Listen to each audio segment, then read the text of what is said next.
अस्सलाम वालेकुम नाजरीन, आप देख रहे हैं प्रोग्राम व्यूज़ ऑन न्यूज़ और मैं हूं आपकी होस्ट महक अशफाक।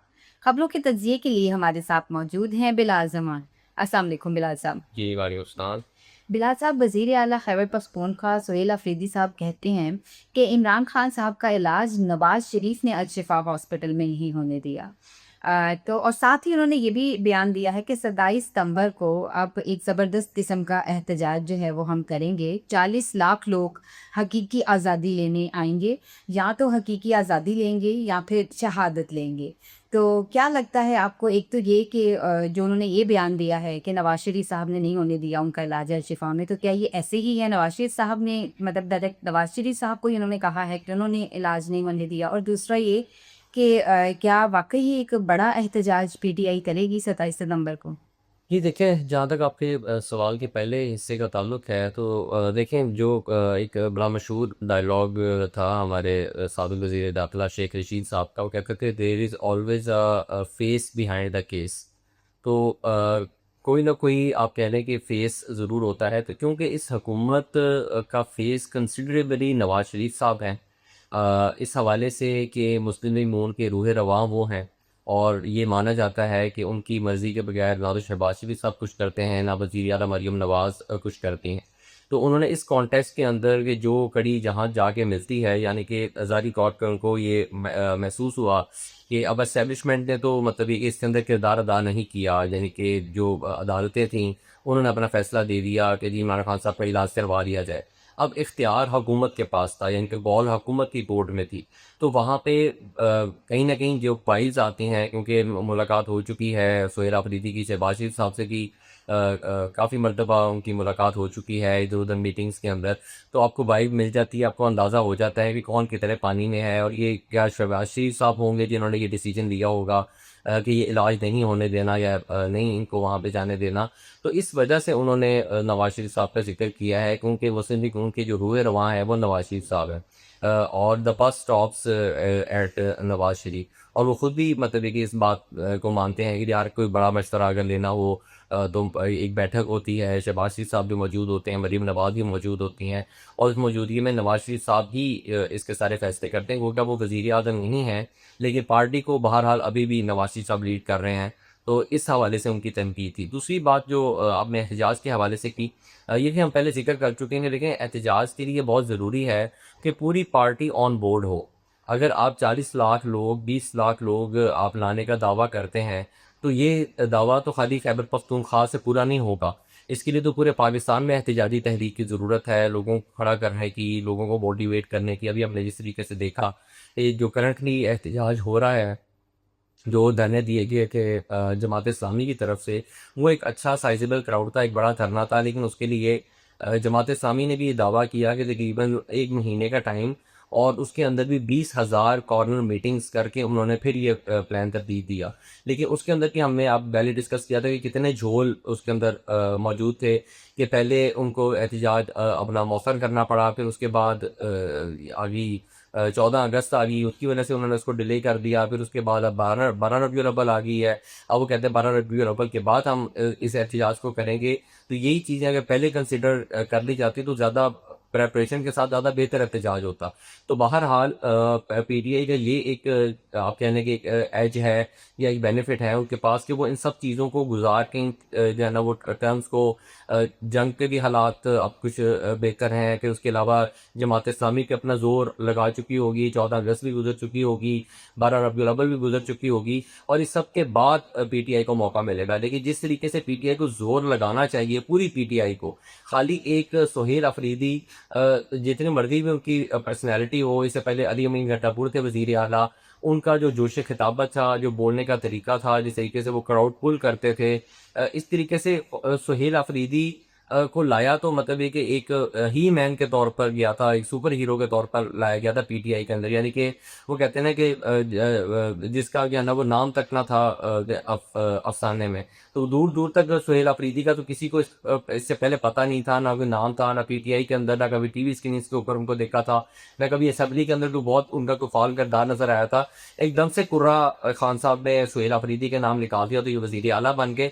अब सुहेल अफरीदी ही मुकम्मल तौर पर जोर लगा रहे हैं, जबकि इससे पहले आपको याद होगा कि जब एहतजाजी तहरीक के हवाले से बात हुई थी तो इसका इख्तियार दिया गया था महमूद खान अचकजई और अल्लामा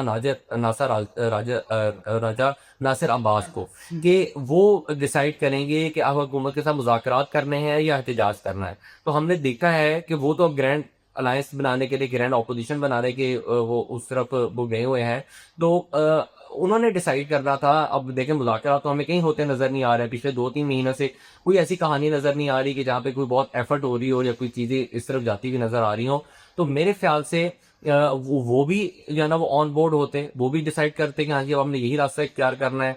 अलीमा खान भी ऑन बोर्ड होती।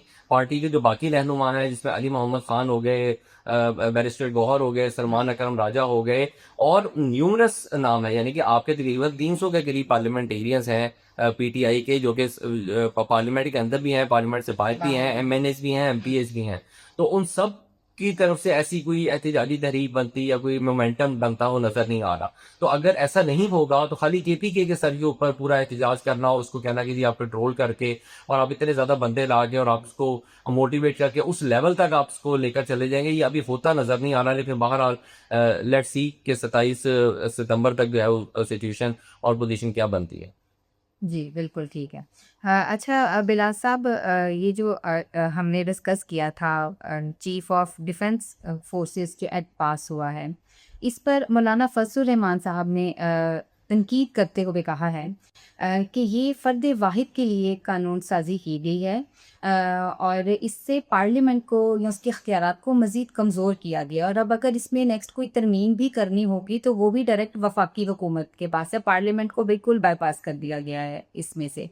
तो उन्होंने डायरेक्ट फील्ड मार्शल साहब को मुखातिब करते हुए कहा है कि घुटन का माहौल जो है वो पैदा ना करें, और मामलात को अफ़हाम व तफ़हीम से सुलझाने की कोशिश की तरफ आते हैं। और अभी जो रिसेंटली इन्होंने पीटीआई के साथ मौलाना फजल रहमान ने जॉइंट अपोजिशन भी जो है वो बनाई है। तो उनका ये बयान और ये जॉइंट अपोजिशन बनाना, ये आपको क्या लगता है कि इससे अब कोई मामलात में कोई बेहतरी या कुछ सुधार नज़र आएगा? जी देखिए, मौलाना उन पर्सनैलिटीज़ में से हैं जो बड़ी, अगर बात करने के ऊपर आते हैं तो बड़ी खुल-डुल के बात कर लेते हैं, और उसके पीछे बुनियादी वजह एक, आप कह दें कि एक ताकत का है कि उनको पता है कि मुल्क की बड़ी मज़हबी जमात है। बड़े-बड़े उलमा, बड़े-बड़े मदारिस के तलबा और एक अच्छी स्ट्रीट मूवमेंट अगर कोई चला सकता है इस मुल्क के अंदर तो वो मौलाना फजल रहमान है। और वो खुद भी नहीं चाहते कि उनको उस नहज तक लेकर जाया जाए। तो हमने देखा है कि इससे पहले माजी के अंदर भी, हालांकि वो बहुत मोहतात और नपी-तुली गुफ्तगू करते हैं, लेकिन इसके बावजूद मौलाना फजल रहमान कई दफ़ा बड़ी डायरेक्ट जो हिटिंग होती है वो कर जाया करते हैं। इस मौके के ऊपर भी उन्होंने बड़ी, मतलब कि उन्होंने ये एक कन्वेंशन से, जेयूआई के कन्वेंशन से वो खिताब कर रहे थे। उन्होंने बड़ी, मतलब ये कि धीमे लहजे के अंदर और बड़ा उन्होंने इल्तिजा करते हुए कि जी मौदबाना गुजारिश है कि फील्ड मार्शल भी आप बने, आर्मी चीफ भी आप बने, चीफ ऑफ डिफेंस फोर्सेस भी आप बने, जो आपका दिल करता है वो आप बने, हमें उससे कोई एतराज़ नहीं। पाकिस्तान की फ़ौज अगर मजबूत होती है, पाकिस्तान का दिफा अगर मजबूत होता है तो इससे ज़्यादा खुशी और किसी को नहीं हो सकती। लेकिन ये आप समझ लें कि अगर आप सिपह सलार हैं कौम के और मुल्क के, तो आपको रहनुमाई कहाँ से लेनी है। इसके लिए उन्होंने कहा कि आपके लिए मशाल राह जो है वो हमारे नबी सल्लल्लाहु अलैहि वसल्लम की पर्सनैलिटी है। तो आप वहाँ पे देखने की कोशिश करें कि क्या वहाँ पे भी यही था, ये सारे इख्तियारात अपने पास लेके और उसके उन इख्तियारात को इस्तेमाल किया जाए, या एक शूरा का इंतज़ाम था। और कुरान हमें क्या हुक्म देता है कि हर चीज़ को मशवरे के साथ किया जाए, दूसरों की राय को भी अहमियत दी जाए, उसका भी एहतराम किया जाए। और यहाँ पे वो शूरा क्या है, वो पार्लियामेंट है। यानी कि पार्लियामेंट एक कंसेंसस है, हम उसको चाहे जितना मर्जी कह दें, डमी पार्लियामेंट कह दें, कौम 47 की पार्लियामेंट कह दें, लेकिन बहरहाल कहीं ना कहीं एक मेजर कंसेंसस डेवलप होता है। अपोजिशन है, आवाज़ें उठती हैं, बात की जाती है, बहस की जाती है, तनकीद की जाती है, सही को सही और गलत को गलत कहा जाता है। बाज़ औक़ात आप हुकूमत को देखें तो हुकूमत एक चीज़ को सपोर्ट कर रही होती है, अपोजिशन उसको निगेट कर रही होती है। दोनों तरफ से आर्गुमेंट्स आ रहे होते हैं, फिर आवाम खुद डिसाइड करती है कि कौन सही बात कर रहा है और कौन गलत बात कर रहा है, और उससे आगे का जो लाए अमल है वो तय करने में आसानी होती है कि हमने इन लोगों को दोबारा वोट देना है या नहीं देना, या हमने इनको मजीद मतलब ये क्या आप कह रहे हैं कि अगर नहीं वोट दिया था तो मजीद हमने इनको और लोगों को और हमने रिजेक्ट करना है। तो ये प्रोसेस जो है वो ऑनगोइंग ये रहना बहुत ज़रूरी है। अगर आप पार्लियामेंट को कमज़ोर करते जाएंगे और एक इदारे के पास या एक फ़र्द के पास आप सारे इख्तियारात देते रहेंगे, तो ये बहरहाल मतलब की खराबी की बड़ी वजह बनता है। मौलाना इस हवाले से जो है बात भी सही कर रहे हैं, और जो उन्होंने अभी अपोजिशन बनाई है पार्लियामेंट के अंदर, ये भी इसी मकसद के लिए है कि मुश्तरका तौर पे जिद्दोजहद की जाए। हमें नज़र आ रहा था कि शायद जो पीटीआई है वो पार्लियामेंट से इस्तीफे दे के बाहर आ जाए। अब मौलाना का साथ अगर मिल जाता है तो ये इस्तीफे वाली बात भी हट जाएगी और एक ज़्यादा मौसर जो अपोजिशन है वो हमें वहाँ पे नज़र आएगी। सामने बिल्कुल ठीक है। अच्छा बिलाल साहब, जमाते इस्लामी जो है उन्होंने कहा है कि हम किसी जॉइंट अपोजिशन का हिस्सा नहीं हैं। 12 रबीउल अव्वल के बाद हम अपने एहतजाज को जारी रखेंगे और शटरडम एहतजाज जो है वो होगा, और इस दफ़ा हुकूमत खुद हमारे पास चल कर आएगी, हम हुकूमत के पास नहीं जाएंगे।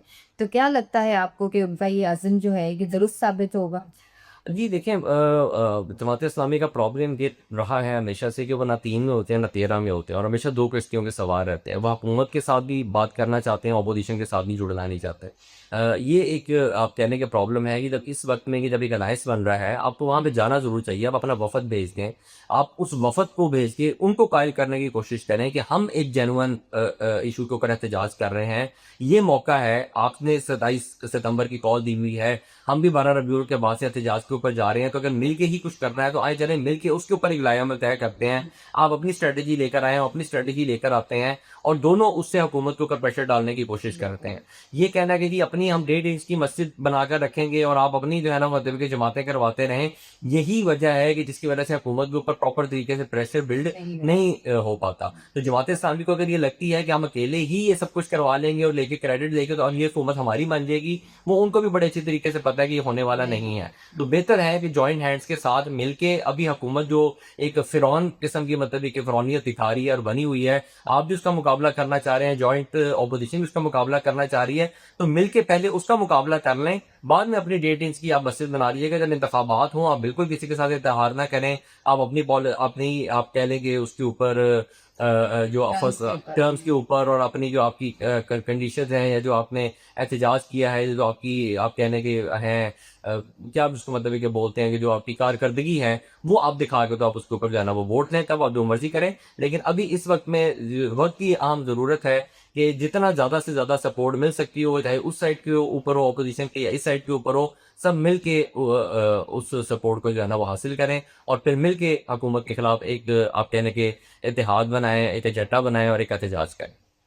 चलिए जी, इसी के साथ अपनी होस्ट महक अशफाक को इजाज़त दीजिए। अपना बहुत सारा ख़्याल रखिए, अपने फ़ीडबैक से हमें आगाह करते रहिए। अल्लाह हाफ़िज़।